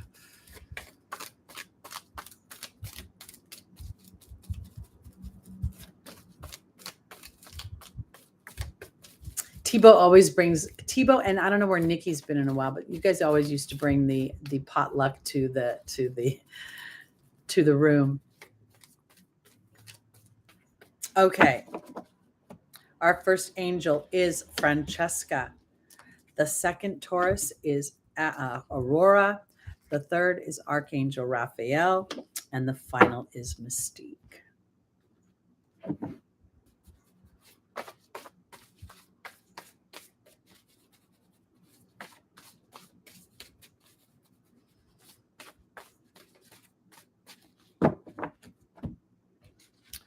Francesca is being joined by the hawk.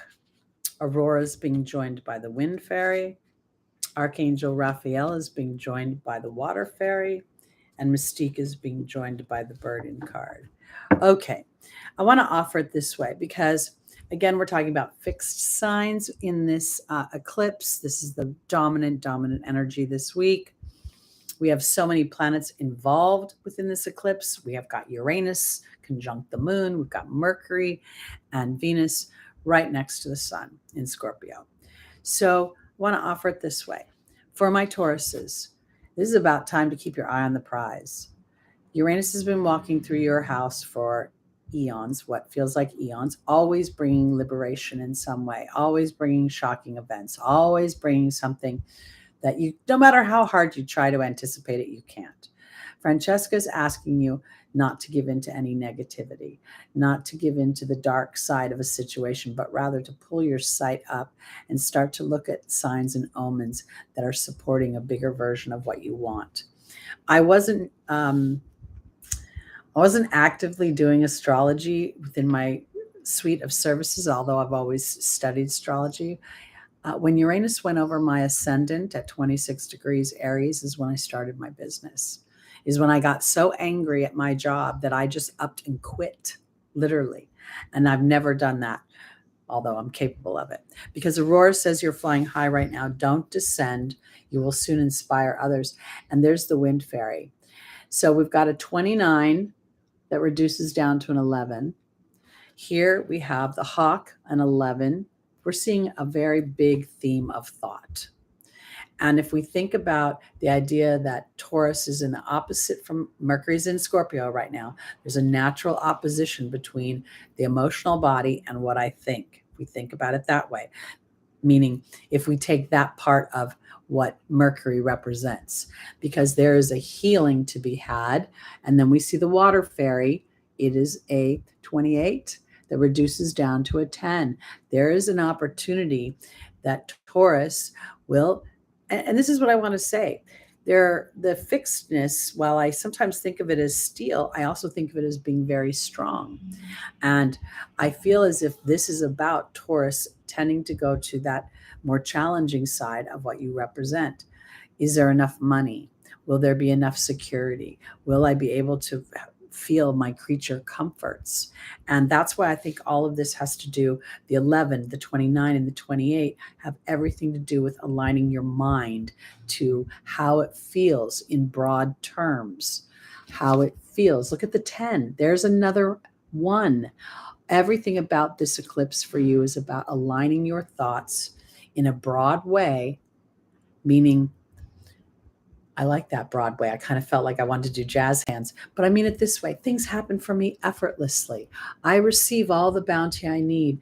Everything is brought for me, because right now there's a huge shift for the human experience to go from what you can see with your eyes in the physical to trusting what your inner being knows and why you came here. Because why the soul comes in here is not for the ease of the experience. It's for the friggin' bomb and excitement of overcoming the challenges, for breaking up the fear and having that fear work for me instead of tanking me. because Mystique is saying, keep charging ahead, expect miraculous solutions. And right now it might be hard and burdensome for you to do that, because part of it is aligning your thoughts in a broader way. And when I say that, I mean, if you start to think, where will the money come from? I only have $200 in my bank account. Oh my God, my rent check's going to bounce. I don't see any clients booking, blah, blah, blah, blah, blah. All of that is fabulous, and it all may be true in that moment. But the more you think about it, the more life you're giving to it, the more you're literally aligning to the idea of your poverty. Then you're attracting it with your thoughts, and then you're allowing it. So now we go back to the affirmation. I am safe. I align to everything's working out for me. I may be feeling a little bit negative, but I'm going to keep trying to pull my focus above things. I know that me as a Taurus, being so rigid, being a fixed sign, people may get used to me thinking a certain way, but boy, will I inspire them when they realize that I've started to shift the way I'm thinking. I've started to open up that I need my emotional body to align. And that's where I get this healing from Archangel Raphael. This huge epiphany is around his mind, around his head. Because as we think, so it is. So while you're being gentle with yourself, oh, I'm not used to this energy. This isn't exactly easy for me, but I'm going to keep charging ahead. I'm not going to judge myself. I'm going to be like, oh, there's a thought that doesn't serve me. What can replace that? Oh, you know what? I don't know what's going on, but everything works out for me. Everything works out for me. I don't like to try to be too positive when I feel negative, because it feels very resistant to me. It feels as if I'm trying to fake something. And maybe the fake it till you make it works. But if we never align the belief somewhere on that journey, that fake it till you make it won't be sustainable. And all of this is about sustainability. So very exciting times. Very exciting times. All right, let's go on to our Gemini's rising, moon, sun, and stelliums.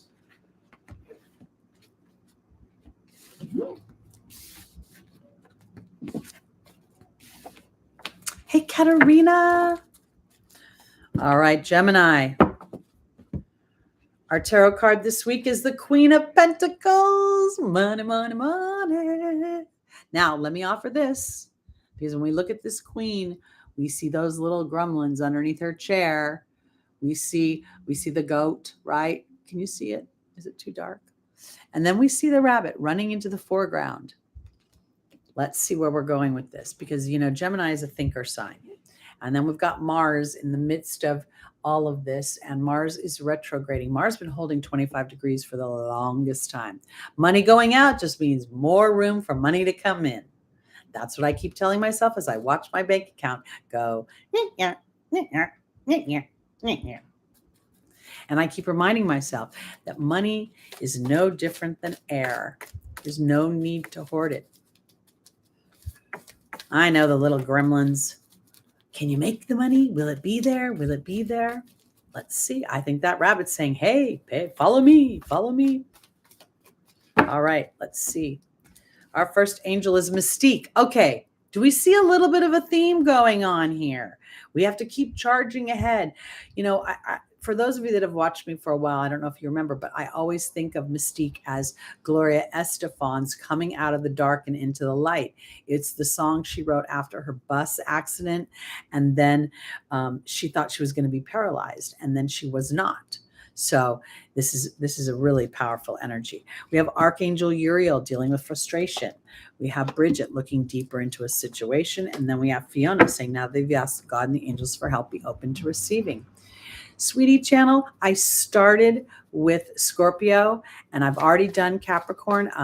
I try to start every Sunday with the sign of the birthday month and then go around, so that we don't always have Aries first. My little way of trying to be fair. All right, here we go. So we're looking at Gemini right now. Got Gemini, and then Cancer, Leo, and Virgo and Libra. And then we're done. All right, Mystique. Gemini is being joined by the Focus card. Archangel Uriel is being joined by the Letting Go card. Bridget's being joined by the Serpent. And Fiona's being joined by the Earth Fairy. All right. So here we see an Earth sign, the Queen of Pentacles. She's going to represent all earth signs, Virgo, Taurus, and Capricorn. And I feel as if there's a part of this energy right now that gets to sit in serenity. I feel as if her energy is quite, while she's looking down at what appears to be this pentacle, she doesn't feel sad. She feels more contemplative to me. So what I think this is about, where is my focus? And it's not about judging my focus. It's not about looking at my bank account. It's not about counting the days until, it all runs out. This is a difference. And I want to offer it this way, because with Mars in Gemini right now, and Mars going retrograde, you're going to revisit some dynamics. And it may have more to do with I don't necessarily want to go to money per se, but other things going on. With Jupiter coming up against Neptune, there's a very strong possibility of wanting to mask, escape, overdrink, overeat, overgamble, overscrew. And I feel as if when Mystique is saying, where is your focus, Gemini, I feel like it's kind of saying it's okay for me to not be perfect. It's okay for me to have a little bit of trouble focusing on what I want to experience. I'm going back and forth, but I'm going to keep moving and keep persevering through my own habit of thought, because there's frustration and anger here. And then there's the letting go card. And you may needed to get into a place of frustration and anger in order for you to give yourself permission for the universe to shift something. When we have a job and we know that it pays a certain amount of money, but that job doesn't make us happy, it's very hard to just pick and say, oh, my happiness matters more than my roof over my head. And that's why I think this is materially focused. And this is why I think Bridget is asking you to look deeper into what you need, because this is offering not only a healing, the snake, but it's offering you to shed a skin. And in the final position is the Earth Fairy, which is literally the ground you walk on. It's your physical health. It's the grounding and foundations. And it also represents this. So here I'm going with the idea that now you've asked God and the angels for help, be open to receiving. And I want to say it this way, because the climate of frustration has been going on for quite some time. And we know it's not going to stop, because Mars going retrograde is asking us to review our actions, asking us to review our courage, asking us to review how we have shown up with our anger and frustration. And sometimes we may feel a little bit like a banshee. We may feel a little Xena. But at the same time, as we're aware of that, then we can start to focus in on energies that forgive ourselves for those human frailties, those human pitfalls, and then say, but you know what I want is more ease in my work life. I want to feel a flow of money in my work life. I want to feel team effort where people are supporting each other, not just everybody dangling with their job to do.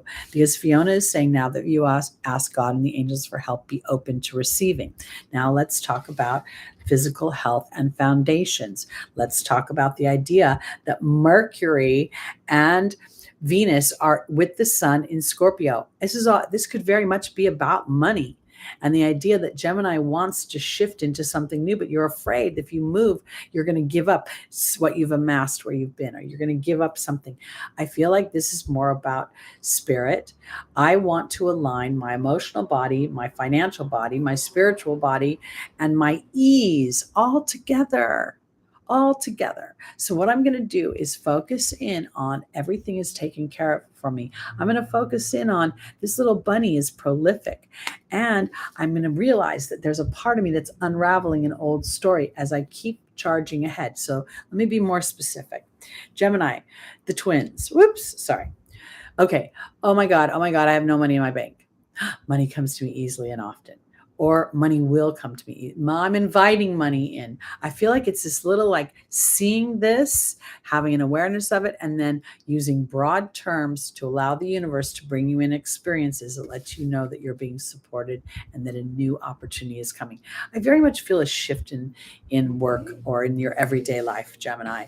And I feel like there's more ease coming. And that's part of why Mars has been going through it for such a long time. because I think there has to be a certain amount of disruption in order for you to truly invite in the ease that you want or the flow that you want.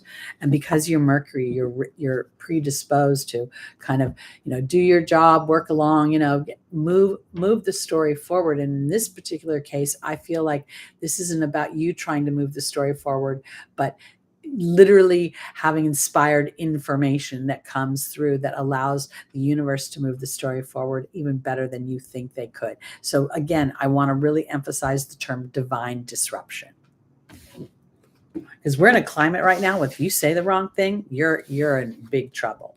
And Mars may bring experiences where people around you who are unconscious, who have been the fly in your ointment, who have been the thorn in your side, they open their mouth in the wrong way, and then they're suddenly in a new environment, and you don't have that problem anymore. All right. On to our Cancers. Rising moon, sun, and stelliums. This is a spiritual journey. This is an opportunity. Pluto's been opposing Cancer for the longest time, and we're seeing it opposing Cancer's late degrees right now. So this to me is really sometimes looking at a situation that is not terrible, but does not make me feel good. Does not make me feel, it's not what I want. So this person has chosen to walk away from what looks balanced to the outside world, and pursue something different. I also see the sun and the moon here. This eclipse could bring a very strong spiritual awakening is the word I want to use. And when I say awakening, it almost feels as if Cancer is the crab. I don't think of you as the most confrontational sign. No, I mean that seriously. The crab goes like this. I don't want to argue. I don't want things to be bad. I want everything to be warm and fuzzy. And that might be part of the spiritual journey that you walk away from. Let's see where this comes from. Or what area.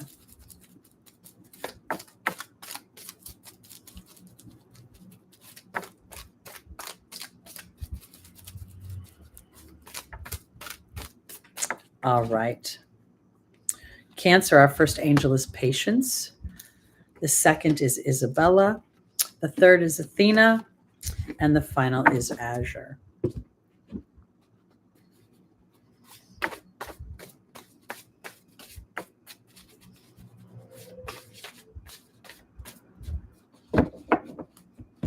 Patience is being joined by the Love card. Isabella is being joined by the Trust card. Athena is being joined by the King. And Aurora is being joined by the Perception card. Patience is always, for me, about observing myself, observing how I process things, how I'm reacting to things. And then here's the Love card. And when I look at the Eight of Cups, I'm thinking in some respects that Cancer gets to observe not only how they love others, but how they receive love. And as I looked at this, I felt as if this spiritual journey is more of an acknowledgement. If indeed, because this feels a little bit like it is about love, about relationships, about not just finding intimate love, but about love in all its forms, the family love, the love of my community.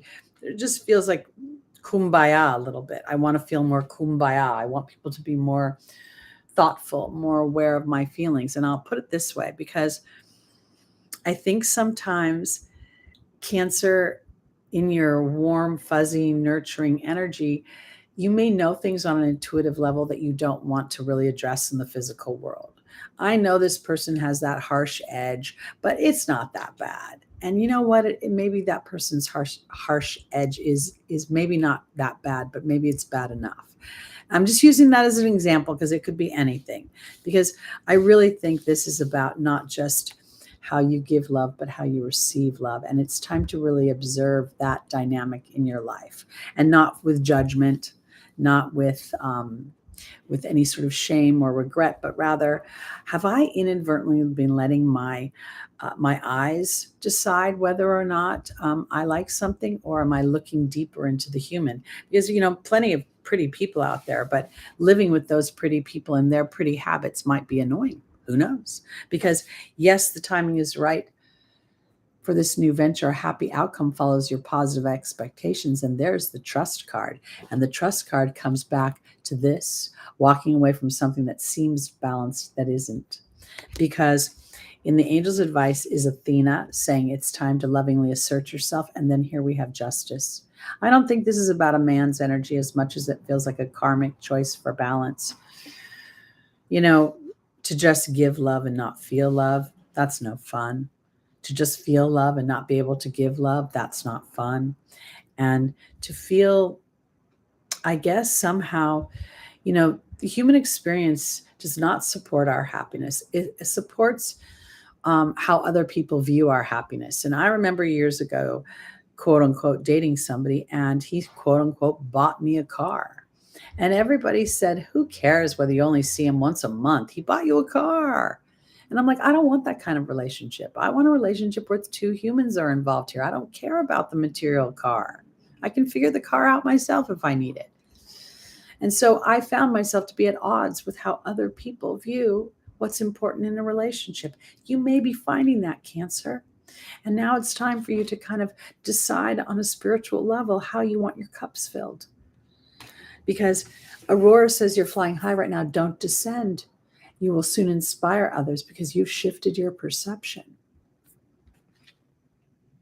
And I want to offer it this way because it does not necessarily mean leaving a situation physically as much as spiritually approaching it from a new situation.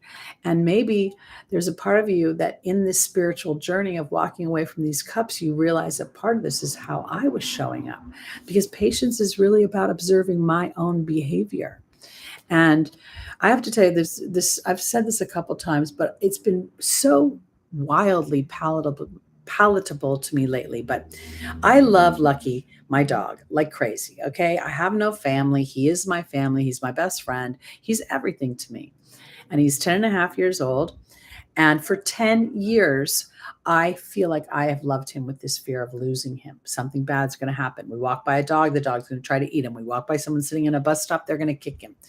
Then the damn dog bit me. I walked in and I did something when he was eating his treat that I should have known better. And he drew blood and I was so angry. I'm like, you're going to the pound. You're out of here. Sayonara, sucker. And I took a walk around the block. And then subsequently, I've loved him differently.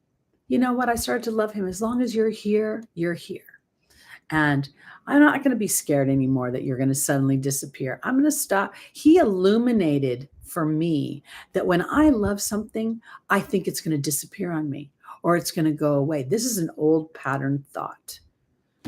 And spiritually, I walked away from that. And you know what? Our relationship is so much better. And he is so much sweeter and so much more cuddly.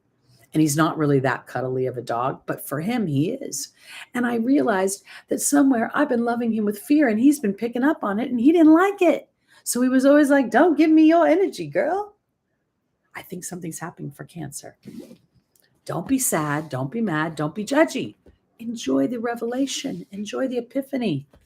And then enjoy the reaping the reward of it. Okay. Okay. Oops. I goofed. All right, let's go on to our Leos, rising, moon, sun, and stellium. Oops. Oopsie, oopsie. Our tarot card. Wow, lots of things to do with money. There's lots of pentacles coming up today. That does not surprise me with Venus being involved. Okay. The Knight of Pentacles is a very steady energy. Not real movable. Feels very Taurian, actually. Feels a little fixed to me. This man is sitting on this horse. Looks like a Clydesdale with no intention of moving anywhere. Let's see how this is playing out for you.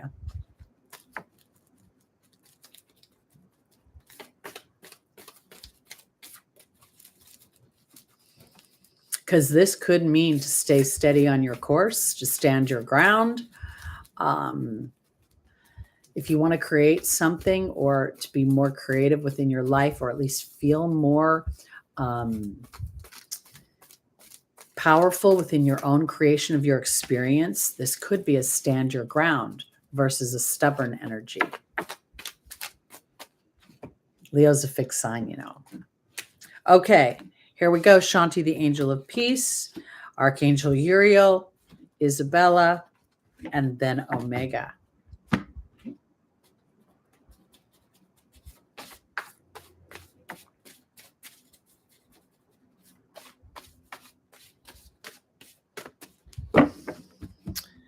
Okay, Leo, Shanti is being joined by the restriction card.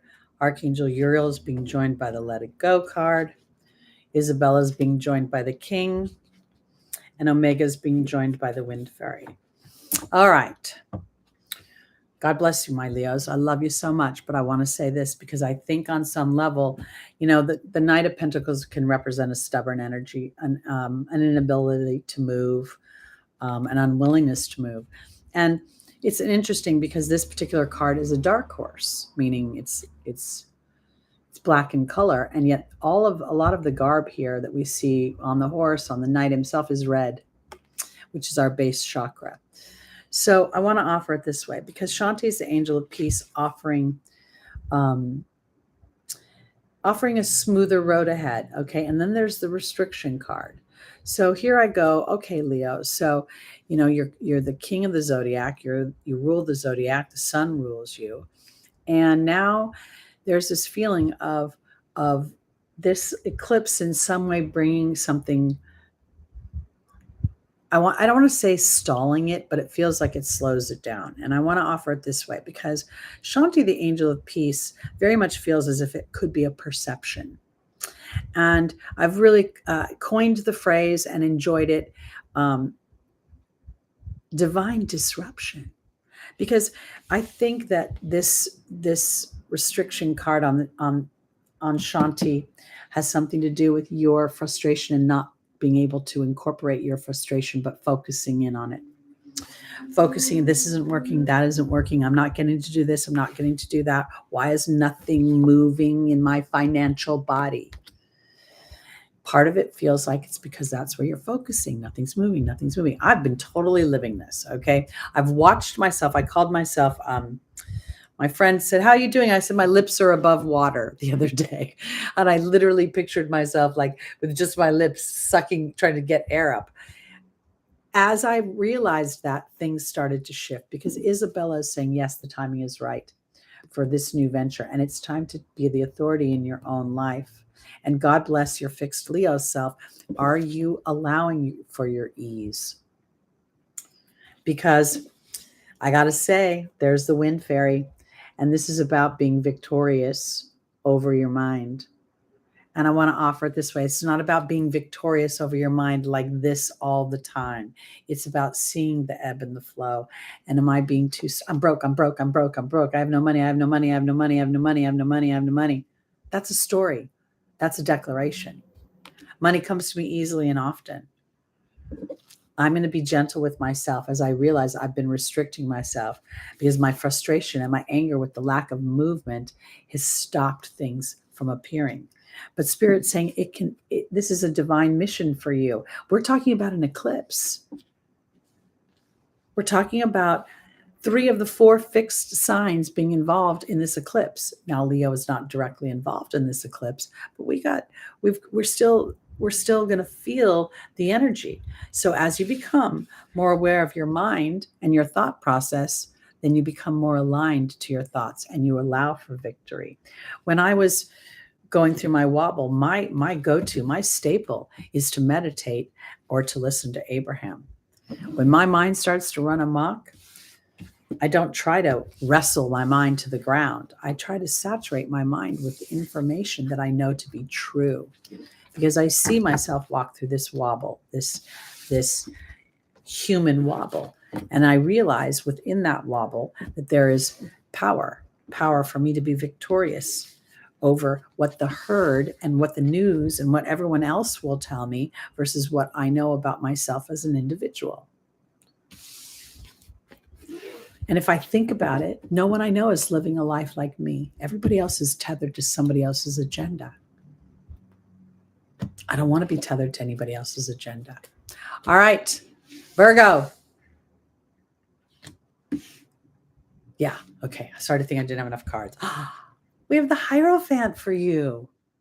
This is a very powerful card. It's a major arcana card.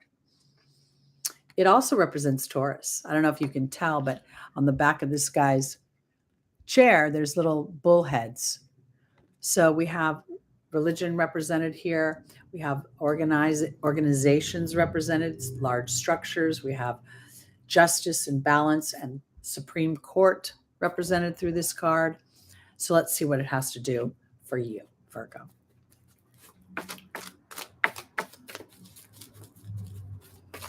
All right, here we go. Our first angel is Omega, the angel of victory. The second is Maya, about schooling and education. The third is Athena. And the final is Adriana. I could even take this as higher education on some level. But I don't know if I think that's education where I've gone to brick and mortar school and I'm learning something. It looks like you're potentially learning about your own power to use your mercurial mind and your persuasiveness. You know, the difference of Mercury between Virgo and Gemini is with Gemini, it's a very persuasive, flirty kind of orator. And with Virgo, it's more of a process, analysis energy. I analyze this, I process this, and then I create something of service with it. So Omega is being joined by the new beginning of the novice. Maya is being joined by the king. Wow. Athena is being joined by the swan. And Adriana is being joined by the fear card. Wow. So I'm going to take the Hierophant as a spiritual energy. You know, we see this very much looks like a pope of some kind, but I'm not going to take it as organized religion right now because as I look at it, I see victory comes from the new beginning. And I want to offer this because, again, your ruling planet is sitting there right next to the sun within 1 degree on the eclipse day. And it's going to continue to hang out around Scorpio. So we're going to be digging deep into our mental psychology. How do we think? What do we feel? How are we tethered to old ideas or old structures or old? I even spoke to somebody the other day who has a very religious background, and they were really having trouble not feeling guilty about some of their new interests, some of their higher education when it came to spiritual concepts or divine laws. And so this could be your willingness to just sort of stay the course of your own curiosities. Let me use it that way, because I feel like with Maya being schooling and education and the king here, it gives me an opportunity. I kind of feel like this has to do with a karmic thing, universal laws, universal justice, and me understanding a little bit more about how my thoughts are things and how I'm starting to realize that while I'm a Virgo and my job is to serve other humans on some level, maybe there's something bigger going on here. Maybe there's something more divine coming, because here we say, Athena is saying, it's safe for you to lovingly assert yourself. And here's the transformational swan. And I feel like this is really, in the fable of the ugly duckling never, ever observes itself from a new perception until it makes its transformation to the swan. And I feel like there are certain situations and things coming up that could be structured or deep beliefs that I have that I'm now going to give myself permission to rewrite or to renovate or to recalibrate. And I'm learning to master this journey of education. And the education comes from me asserting myself in a loving way and being powerful over the experiences that I have, because I'm really starting to learn how to flap my wings, because Adriana is leading you to the answers to your prayers. And there's my fear card. And I really do not enjoy being fearful. I don't enjoy looking at money dissipate or clients going away or valued members of the tribe moving on to other places. And at the same time, I know to seek wisdom from them. I know that fear is the very thing that makes me feel powerful, that makes me feel like the bus driver of my own life. And so I am willing to allow spirit to lead me through fearful situations so that I know how powerful I am, because I'm willing to learn and to keep mastering my own When I look at this king, I see when it says pertaining to the law, I don't think this is about the law and the structure of the Supreme Court. I think this is universal law. I think this is understanding ebb and flow. I think this is understanding not just the law of attraction, but the law of allowing. People don't realize how much they honestly attract in their own lives, but they don't allow the experiences to flourish. They get afraid. Oh my God, I was offered a job, but it's commission only, and I'm afraid to take it because I don't know if I can do that. And yet there is an opportunity to have no ceiling on your money. These are the kind of experiences that are coming through. So I very much want to offer my Virgos that opportunity, that there is victory in a new beginning, practicing skills of discernment, practicing more of your intuitive skills, trusting that, and then asking for the signs and omens to confirm that. And I think that fear may transform for you in a way that will never maybe feel exciting in the beginning, but be very empowering on the backside of it. All right, let's go on to our final sign today. That would be our Libras, rising, moon, sun, and stelliums.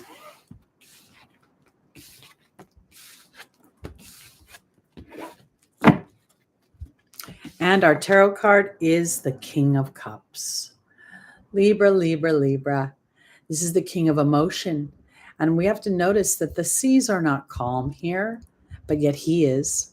He knows how to keep one toe just near the water, but yet stay there on his little, even his platform seems rather solid, doesn't it? And when I see the fish in the background jumping, there's a sense of playtime. And then when I see the red sails of that what looks like a pirate ship to me, if you ask, I'm able to somehow traverse the idea of the human experiencing being full of ups and downs, that sometimes that divine disruption is really the thing that's bringing me more balance. I said earlier in the broadcast, I was talking to a Libra woman this week doing a reading, and also being a Libra woman, we tend to think that we are here to represent balance. This is not balance.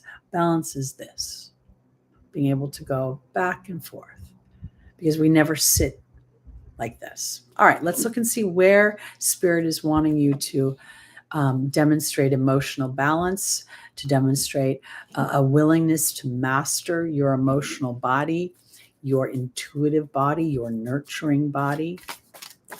All right.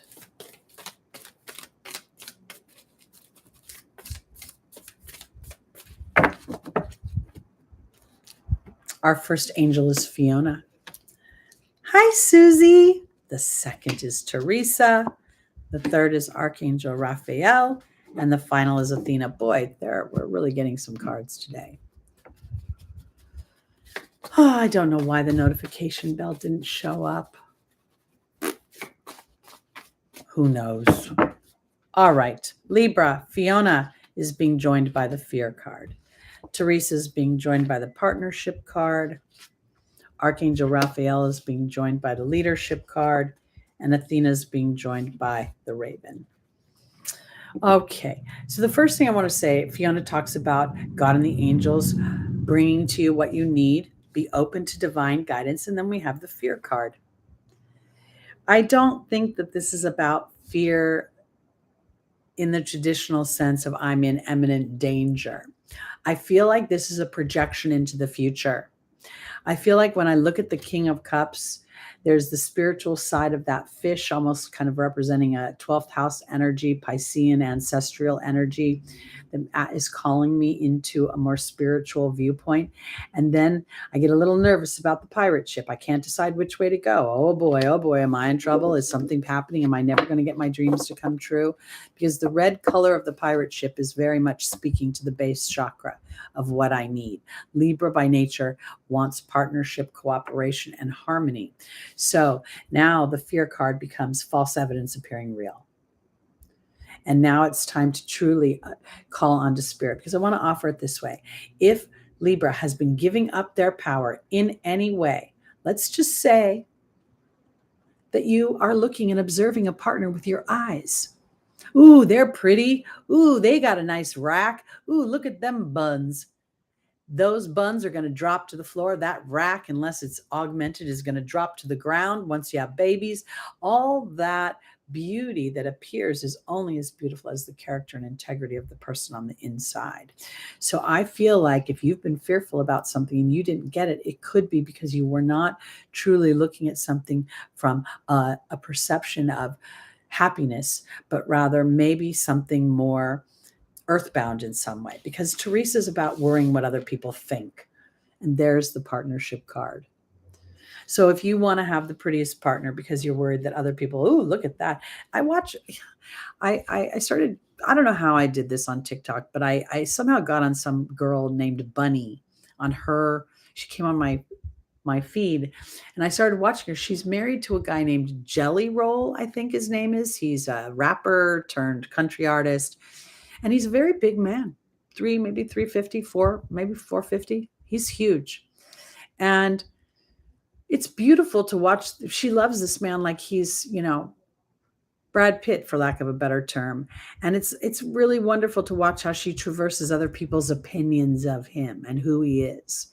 Because Libra, I think this is about something coming from you in a way that is pushing the peanut gallery out and you standing in leadership about what you really want. And Jelly Roll, that's his name, Jelly Roll. Thanks, I got it wrong. And did I call him Jellyfish accidentally? Anyway, my point is that in the angel's advice, there's an epiphany that offers a healing, and you may be stubborn.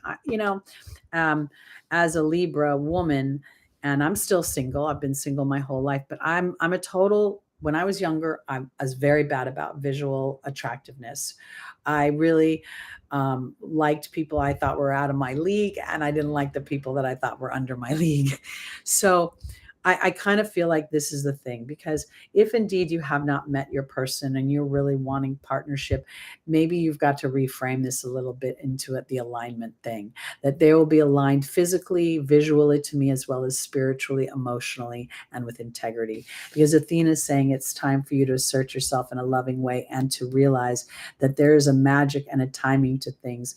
And if you've been picking partners that you didn't flesh out enough, you don't know them well enough, you don't know if their heart, because when I talk about Jelly Roll and Bunny, I feel like their marriage is super authentic, that they love each other in a way that allows them to be fabulously flawed human beings, to be different from other people, and they have this sense of allegiance to one another that is enviable. So I feel like Libra, there's a little part of you that gets to really re-examine how you've been focusing in on what you want in a relationship, to dig deep into if you're really focusing in on a happiness situation, or maybe something that is more earthbound in some way. I want a cute girl with big, where I live, that's physical appearance is so flippin' important. It's not even funny. People will give up a lot of a person's integrity and character just to have what they consider to be a pretty person. And frankly, those pretty people, as they age, become just like this. And I just don't know about all that. So Libra, don't be afraid that relationship is not coming for you. Try to dig deep into your emotional body about whether or not you've been inviting in the truth of your heart, or maybe something different. And when you can dig deep, a little bit deeper, you may realize that you've actually turned the key to the lock and the door will open. Remember, fated events, eclipses, to me, are an opportunity to make a karmic choice. I don't think there's something necessarily that happens to me. It may look like it's happened to me. So this coming to this Taurus moon, having Venus ruling it, having it be in the sign, this Venus in Scorpio, there could be a deeper psychology about how you've been approaching relationships. And now, as you are willing to, rather than villainize yourself or have regret, just say, oh my gosh, I need to add this piece to the puzzle, because I want somebody who makes me feel this way. And what I think, why I bring up Jelly Roll and Bunny, is I believe that he loves her in a way that makes her feel something that nobody else can feel, an importance, a value, a cherished energy. And that is love.